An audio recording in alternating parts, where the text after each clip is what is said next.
Alors pour une fois que nos journalistes, que ce soit, là je te mettrai donc Le Figaro ou un autre, ne disent pas réellement des âneries, alors il y a une part de vrai et il y a une part de faux. Donc j'aimerais bien revenir donc sur ce Cybertruck qui est à la fois un succès, mais pas forcément aux attentes par rapport donc à la production. C'est ça qui est important. Donc sur ce rappel, on le sait, mais depuis très longtemps, des personnes donc s'étaient inquiétées. Et c'est là où je vous dis que il y a les médias mainstream, mais bon, qu'on pas raconter, ça va, ça aurait pu être pire. Mais on sent qu'ils sont pas au point, c'est-à-dire qu'en fait, la carlingue, la structure, ce que tu veux, elle s'en va pas comme ça. C'est uniquement la partie haute. Il y a Yann Florent qui en a reparlé il y a pas longtemps, c'était hier ou avant-hier, Choucroute Garage j'en a parlé, et puis on a vu plein de vidéos de stories, des shorts, etc. Sur YouTube ou éventuellement Instagram, de personnes qui reçoivent donc leur Cybertruck, et tu as la partie donc décorative, parce que c'est qu'une partie décorative, ce n'est même pas structurel, rien du tout, qui n'est a priori pas clipsée ni rien, elle est collée, et a priori elle est mal collée. Donc ça, si tu veux, ça ne me choque pas. Pourquoi? Parce que déjà, ça ne touche pas à la structure, de 1, et parce que de 2, en fait, c'est des défauts de jeunesse. Ce qui est embêtant, en fait, aujourd'hui sur ce Cybertruck, c'est que c'est un véritable succès, certes, mais c'est du hell on time, c'est-à-dire que le prix est quand même relativement élevé, c'est pas le prix qui avait été donc déjà annoncé. Pour le reste, c'est un beau bijou. On peut se poser la question par rapport à la gamme donc Tesla, c'est-à-dire que certes, on a un pick-up, on a un modèle X très gros, 4x4, 5,04 m et un modèle S. Aujourd'hui, un modèle Y fait 4 cm de plus, 4,79. Donc quel est l'intérêt d'un modèle X, mis à part 7 places et surtout la configuration 6 places qui est très intéressante puisque au niveau de la rangée, de la deuxième rangée, en fait on a 2 vrais sièges. Les portes notamment Falcon donc, qui s'ouvrent comme ça, au final c'est pas ce qu'on fait de mieux. Donc concrètement on verra donc lors du restyling, mais il y a des erreurs à mon sens stratégiques.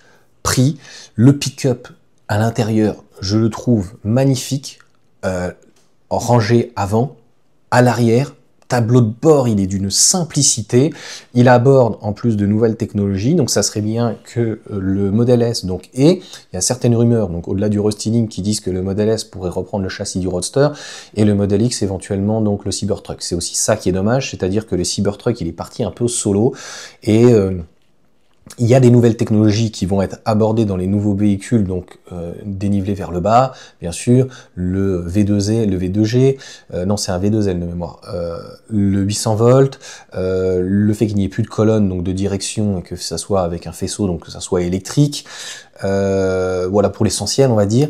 Et peut-être d'autres technologies, la caméra bien sûr, mais qui n'est pas reprise du modèle Y finalement, avec le petit L pour pouvoir la nettoyer, donc etc. etc. Donc à mon sens, il y a un remaniement à faire, on le voit bien donc au niveau des lignes de montage et structure, c'est plutôt ça qui est important, et les petits défauts en fait de jeunesse, ce n'est pas à mon sens très très grave, très important.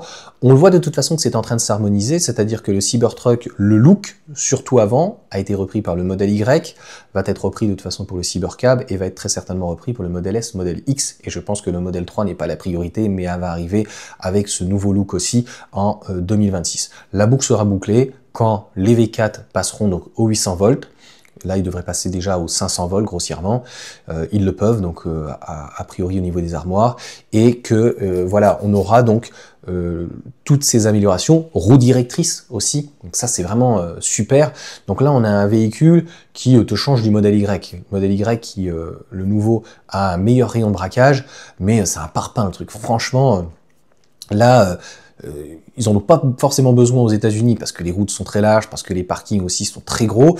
Mais nous, c'est voilà, au niveau du rayon de braquage, franchement, ça changerait quelque chose si demain on n'a plus de direction. Et encore une fois, il faut bien comprendre que le but de Tesla, c'est de réduire les coûts. S'ils font plus de ligne de direction, c'est pour pouvoir passer le faisceau. Et normalement, de mémoire, c'est en 48 volts, et de passer donc la batterie de traction. Propulsion 4 motrices, mais voilà, pour les moteurs, donc en 800 volts. Donc clairement, tout ça, c'est mis bout à bout pour réduire, pour faire tout, non plus, comme je l'ai déjà expliqué, donc en dérivation, mais toute série, avec des avantages, donc de pouvoir trouver la panne, et avec des inconvénients, quand ça tombe en panne, et ben c'est tout qui tombe en panne. Voilà. Bon, en soi, c'est pas dérangeant, donc du câble aussi plus fin, donc a priori c'est ce qu'ils disent. Donc il y a toujours une recherche chez Tesla d'une amélioration, mais cette amélioration doit uniquement en termes industriels apporter un plus soit technologique, soit éventuellement au niveau de la sécurité, mais obligatoirement qui facilite donc l'assemblage et donc qui permet finalement de réduire les coûts. C'est normalement le but des batteries 4680, de faire des batteries qui soient plus grosses et finalement à produire qui coûtent moins cher.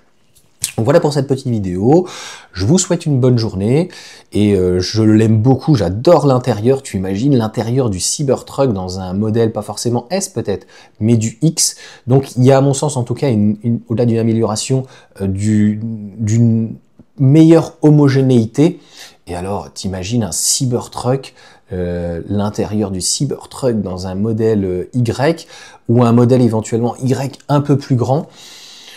Moi, celui aujourd'hui, on va dire grossièrement, qui me dérange, même s'il apporte donc 6 places, comme je l'ai dit, c'est une réflexion, donc je vous laisserai dans les commentaires, n'hésitez pas, c'est le modèle X. Qu'est-ce qu'aujourd'hui, en fait, réellement un modèle X apporte? On voit bien qu'un modèle 3, un modèle S, il y a encore un gap en taille, en tout, en puissance, mais qu'est-ce que finalement un modèle X vient réellement apporter, avec plus de problèmes au final, puisque les portes Falcon a priori n'ont pas été réellement réglés, et un véhicule plus cher que le Cybertruck, et le Cybertruck à mon avis qui plairait énormément. Je vois, j'ai un entrepreneur qui a un gros Ford, et ça pourrait être des rames, etc. Je pense que ça pourrait répondre en tout cas à une demande sur des entrepreneurs qui voudraient en plus utiliser la batterie, donc la batterie bien sûr de traction, pour un V2L. Donc il y a des gens qui disent que c'est pas utile. Ben si, franchement, avoir une prise en fait dans le coffre, ça t'évite en plus donc d'avoir donc un générateur ou autre, ou n'importe quoi, et ben c'est hyper pratique de sortir 2 kg, 3 kg, là je crois que c'est 3,6 kg, 3,7 kg, enfin en gros tu peux mettre tout et n'importe quoi, il y a même des rallonges qui existent, donc tu peux mettre aussi donc une petite multiprise, ça existe aussi, hein, normé, etc. Et donc tu peux avoir éventuellement te faire un petit café, et puis avoir à côté de ça, en train de recharger tes batteries, tu vois, pour tes tronçonneuses ou autres. Ça permet quoi encore plus? Ben, on voit, hein, c'est des moteurs de temps, souvent tout ce qui est pour l'élagage ou autre, ça fait un bruit de fou, plus qu'en électrique, même si voilà, il y a quand même tout ce qui est, on va dire, chaîne, etc., pour l'élagage, etc. Mais, et ça pue, c'est le deux temps, hein, c'est le problème du deux temps, c'est-à-dire que l'huile est rejeté au niveau donc mélangé avec l'essence, ça fait une belle petite odeur, c'est magnifique.